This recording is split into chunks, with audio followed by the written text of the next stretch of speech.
ನಮ್ಮ ದೇಹವು ಪಂಚೇಂದ್ರಿಯಗಳಿಂದ ಕೂಡಿದ್ದು ಒಂದೊಂದು ಇಂದ್ರಿಯಕ್ಕೂ ಒಂದಲ್ಲ ಒಂದು ಕಾಯಿಲೆ ಇದ್ದೇ ಇದೆ.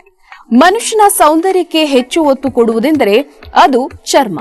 ಪ್ರತಿಯೊಬ್ಬರು ದೇಹದ ಚರ್ಮವನ್ನು ಚೆನ್ನಾಗಿಟ್ಟುಕೊಳ್ಳಲು ಮತ್ತು ಸೌಂದರ್ಯವಾಗಿ ಕಾಣಲು ಸಾಕಷ್ಟು ಸೌಂದರ್ಯ ವರ್ಧಕಗಳನ್ನು ಬಳಸುತ್ತಾರೆ. ಸುಂದರವಾಗಿ ಕಾಣಲು ಎಷ್ಟು ಹಣ ಬೇಕಾದರೂ ಖರ್ಚು ಮಾಡುತ್ತಾರೆ. ಯೌವನದಲ್ಲಿ ಮಿಂಚುವ ಚರ್ಮ ವಯಸ್ಸಾದಂತೆ ಸುಕ್ಕುಗಟ್ಟುತ್ತದೆ, ಕಳಹೀನವಾಗುತ್ತದೆ. ವಿಟಮಿನ್ ಯುಕ್ತ ಆರೋಗ್ಯಪೂರ್ಣವಾದ ಆಹಾರ ಸೇವನೆಯಿಂದ ಚರ್ಮ ಕಾಂತಿಯನ್ನು ಹೊಂದಬಹುದು. ದೇಹದಲ್ಲಿ ಪೌಷ್ಟಿಕಾಂಶದ ಕೊರತೆಯಾದರೆ ಚರ್ಮದ ಮೇಲೆ, ಅದರಲ್ಲೂ ಮುಖದ ಚರ್ಮದ ಮೇಲೆ ನೇರ ಪರಿಣಾಮವಾಗುತ್ತದೆ.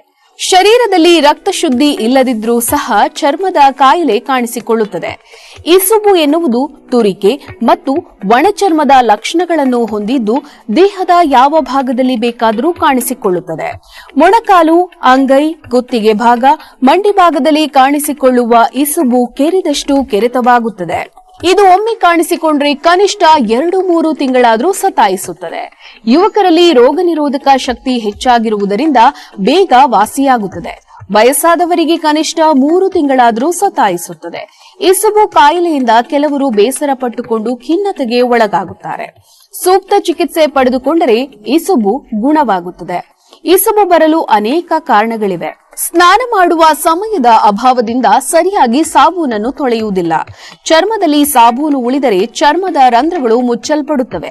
ದೇಹದಲ್ಲಿ ಪೌಷ್ಟಿಕ ಆಹಾರದ ಕೊರತೆ ಮತ್ತು ರೋಗ ನಿರೋಧಕ ಶಕ್ತಿ ಕಡಿಮೆಯಾದರೆ ಇಸುಬು ಬರುತ್ತದೆ. ಕೆಲವು ಸಲ ವಂಶ ಪಾರಂಪರಿಕವಾಗಿ ಬರುವ ಸಾಧ್ಯತೆ ಕೂಡ ಇದೆ. ನಮ್ಮ ಸಿದ್ದಲಿಂಗೇಶ್ವರ ಆರೋಗ್ಯಧಾಮದಲ್ಲಿ ಇಸುಬು ಕಾಯಿಲೆಗೆ ಔಷಧಿ ಲಭ್ಯವಿದ್ದು, ನಾವು ಕೊಡುವ ಮುಲಾಮು ಮತ್ತು ಮಾತ್ರೆಗಳನ್ನು ಊಟದ ನಂತರ 2 ಬಾರಿ ಸೇವಿಸಬೇಕು. ಸ್ನಾನಕ್ಕೆ ಸಾಬೂನು ಬಳಸದೆ ಕಡಲೆ ಹಿಟ್ಟನ್ನು ಬಳಸಬೇಕು. ಯಾವುದೇ ಎಣ್ಣೆಯನ್ನು ಹಚ್ಚಬಾರದು.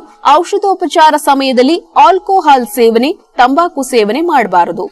ಔಷಧಿಗಾಗಿ ನಮ್ಮ ಸಿದ್ದಲಿಂಗೇಶ್ವರ ಆರೋಗ್ಯಧಾಮಕ್ಕೆ ಕರೆ ಮಾಡಿ ಅಂಚೆ ಮೂಲಕ ಔಷಧಿಯನ್ನು ನಿಮ್ಮ ಮನೆಗೆ ತರಿಸಿಕೊಳ್ಳಿ. ನಮ್ಮ ದೂರವಾಣಿ ಸಂಖ್ಯೆ 8197885537.